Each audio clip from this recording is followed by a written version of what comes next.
Hablemos claro, Nicolás Lucar.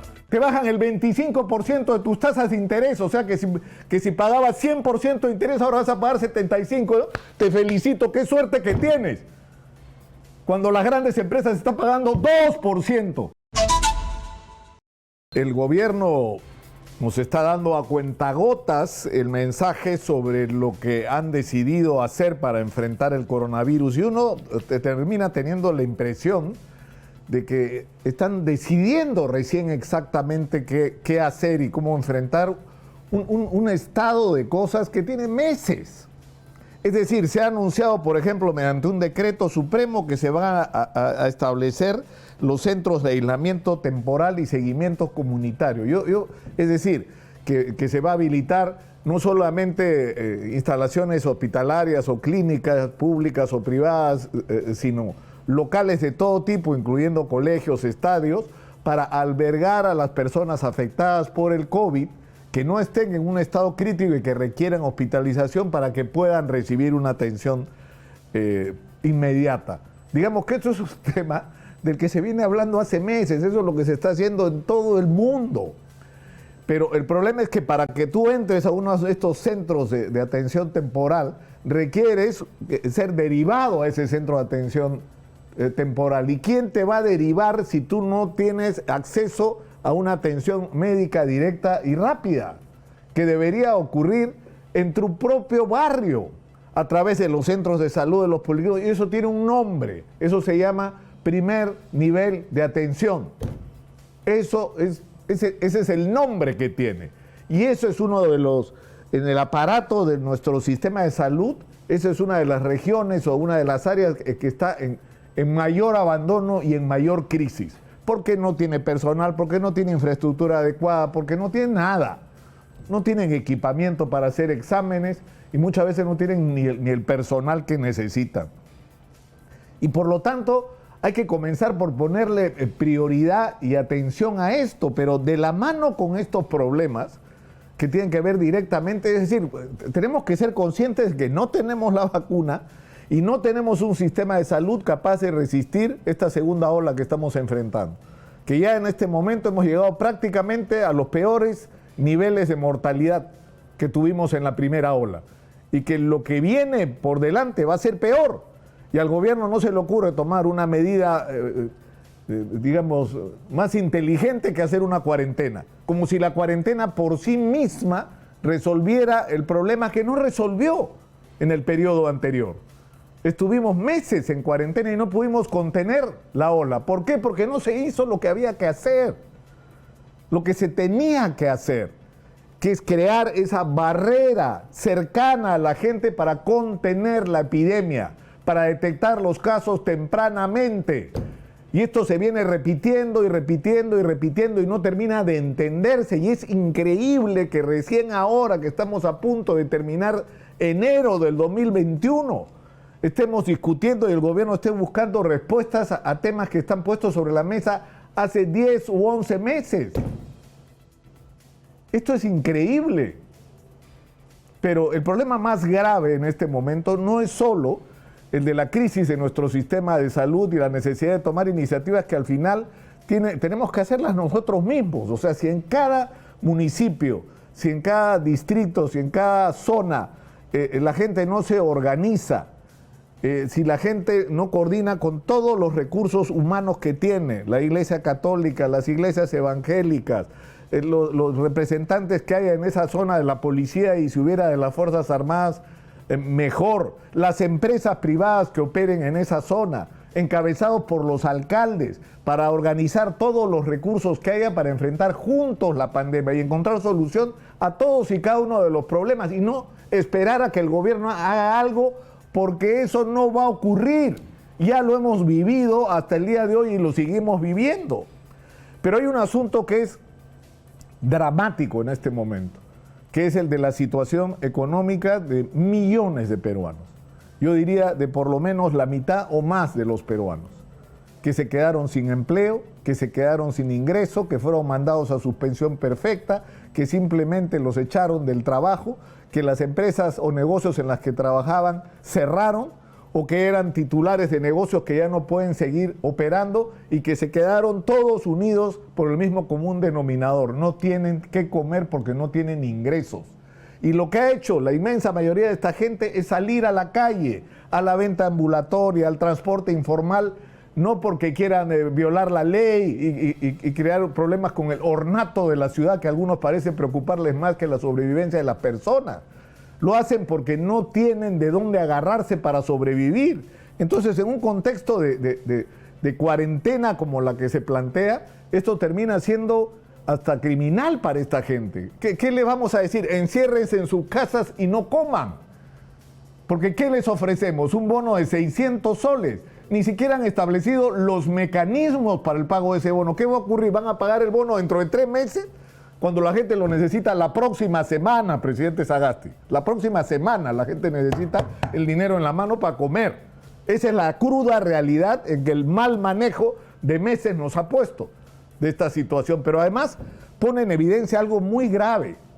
El solo hecho de que todos los días Karen Santillán y otros reporteros de Exitosa Perú nos estén poniendo al aire a desesperadas organizadoras de ollas comunes y de comedores populares pidiendo ayuda, pidiendo recursos, pidiendo algo que les permita darle de comer a la gente que asiste a estos espacios, como las ollas comunes y los comedores populares, porque no puede resolver el problema de su alimentación en su casa. Esta es la señal de un fracaso, de una falta de sensibilidad. Es decir, ¿qué dice el Ministerio de Inclusión sobre esto? Es decir, no tiene una lista de todas las ollas comunes y comedores que hay en el país y qué están haciendo para abastecerlos adecuadamente y que no pasen por las angustias y tengan que salir con nosotros a pedir solidaridad de la gente. A ver si de esa manera se resuelve un problema tan elemental como el que la gente tenga algo para comer. Pero eso es un lado del problema económico. Y eso es lo que hace tan frágil la decisión de una cuarentena. ¿Cuánto tiempo creen ustedes que puede aguantar la gente encerrada en su casa si no tiene para comer? ¿Cuánto tiempo creen que van a aguantar? ¿Ah? Se van a declarar 15 días en huelga de hambre. La gente va a salir a la calle, no porque quiera violar la ley, porque necesita sobrevivir. Pero el segundo tema que agobia a un sector muy importante de la sociedad es el de los deudores financieros. Y esto es una prueba más de para quién se gobierna en el Perú. 60.000 millones de soles en proyectos como Reactiva. Yo les pregunto, ¿cuántas de las empresas que han recibido dinero de Reactiva a tasas de interés insignificantes, donde el Estado ha asumido la garantía de este crédito a través del Banco Central de Reserva? Yo me pregunto, ¿cuántas de estas empresas realmente necesitaban de ese dinero para sobrevivir? Si no lo hubieran recibido, hubieran resistido la crisis igual el año pasado, hubieran bajado sus utilidades, en algunos casos probablemente, pero no les hubiera pasado lo que le ha pasado a miles de micro y pequeñas empresas en el Perú que han muerto y que siguen muriendo y generando con eso desempleo y desesperación en millones de peruanos porque no reciben la atención que requieren. Porque en el Perú hay millones de personas que están endeudadas con los bancos que cobran tasas de intereses criminales y que la gente no puede pagar.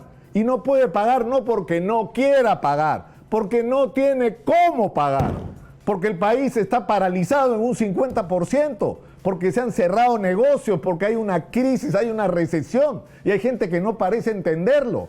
Pero frente a una recesión hay gente que tiene capacidad de resistirla porque ha tenido altísimas utilidades, porque tiene respaldo financiero, porque se ha diversificado y hay micro y pequeñas empresas que no pueden resistirlo si no reciben un apoyo y un respaldo del Estado.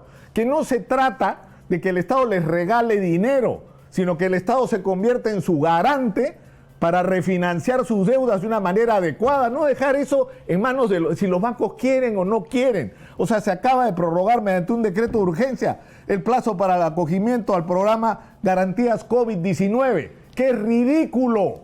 Te bajan el 25% de tus tasas de interés, o sea que si pagabas 100% de interés, ahora vas a pagar 75%, ¿no? Te felicito, qué suerte que tienes.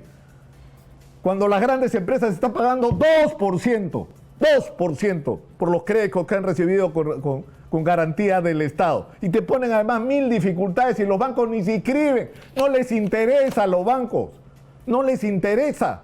Y muchos de ellos están haciendo refinanciaciones directas criminales con la gente, ampliándole los plazos a cambio de subirle los intereses y de castigar a los deudores y asfixiando a la gente. Y acá la respuesta tiene que ser del gobierno, no en el sentido de ver, señores de los bancos, si ustedes quieren, pues no es así. Así no es.